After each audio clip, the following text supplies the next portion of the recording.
Remember Roy G. Biv? That's the name a lot of children use to remember the colors of the rainbow: red, orange, yellow, green, blue, indigo, and violet. Some grown-ups today need to keep track of many more colors than that. Fortunately, as Rita Braver shows us, there's a place they can turn to for help.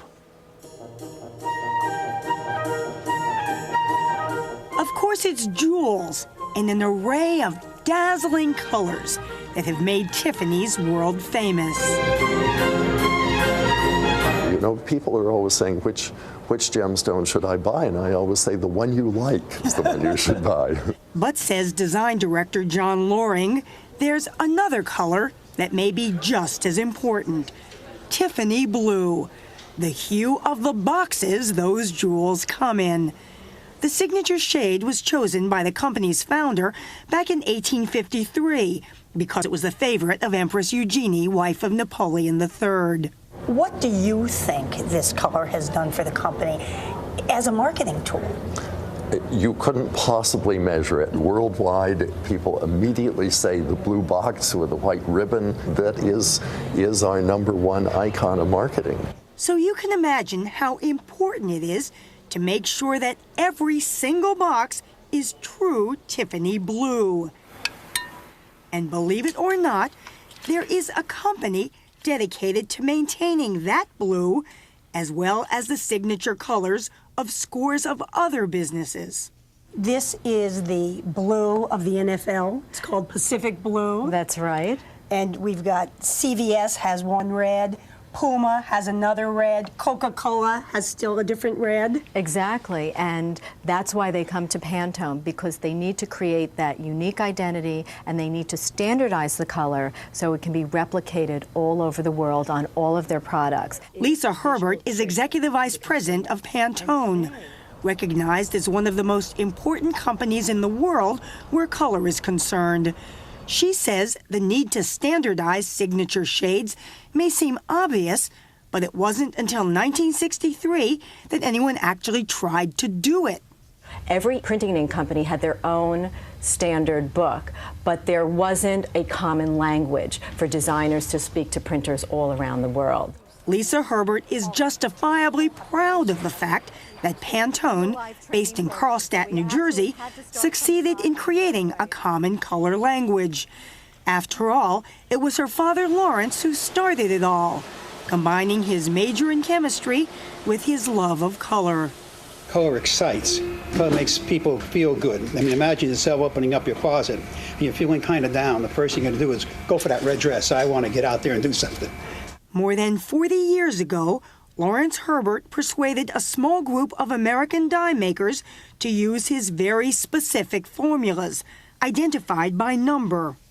That they would standardize their colors so that everybody, if they wanted a red, they could be counted on to get the same red or the same blue. The advertising agencies jumped on it right away because they had problems getting the same color if they put on an ad. They wanted to run the same in Chicago and the same in New York.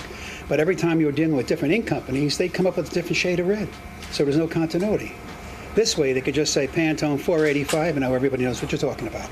Formulas that are developed for specific companies like Barbie Pink or UPS Brown are trademarked, but others can be purchased by anyone. And over the years, Pantone has expanded from duplicating ink colors to standardizing tones for everything from cosmetics to textiles. The other day we were at a major retailer, a really major retailer buys a couple $1 billion worth of stuff. Do you know how easy it made my life? I call up somebody in Indonesia, call up somebody in Costa Rica, and I say I want Pantone this or Pantone that, and it's all done. I don't have to worry about it. But Pantone's impact has spread far beyond creating samples for thousands of colors. The company has now become almost as well known for color forecasting. What you're looking at here is our color forecast for the home. Designers and retailers pay up to $750 for books that foretell 2 years ahead of time which colors will appeal to consumers. So when Pantone said that pink would be hot this spring, Stephanie Solomon, fashion director at Bloomingdale's, was listening. These handbags are made a year ago. We need to know that pink will be important a year later. And so we trust companies like Pantone to give us direction. How's it going? Are people really buying these things? Absolutely. They are absolutely buying these things. We wouldn't have them here if they weren't selling. So it's no wonder that when Pantone forecast Moroccan blue and glazed ginger as next fall's hot colors, it was big news in the fashion press.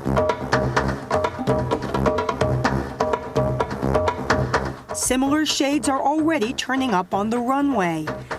And if you want to see how the company influences products as diverse as vacuum cleaners and blenders, come with us to the Home Show in Chicago. I think this is an industry that really gets it, that understands that color really does have this tremendous pull to the consumer. Leitris Eisman is chief color forecaster for Pantone. You can already see some of the things she believes will be important in the future. Bright colors for everything from thermoses to dishes, and iridescent metallics, even for mixers. Eisman is here to unveil the company's predictions for next year's houseware products, Pantone's palettes. And what you do is figure out, okay, this group of colors makes an impact, has a certain kind of significance when these things are placed together. Exactly, because it's not all about one color, it's the way colors are combined. There's the Paradiso palette, which features shades like Canil Bay and Festival Fuchsia. There's the Picnic palette, including Baton Rouge. When do you come up with names? In the middle of the night, or do you sit down and view the colors and say, okay, I want to put all these together. Now, what shall I call them? How does it work? All of the above.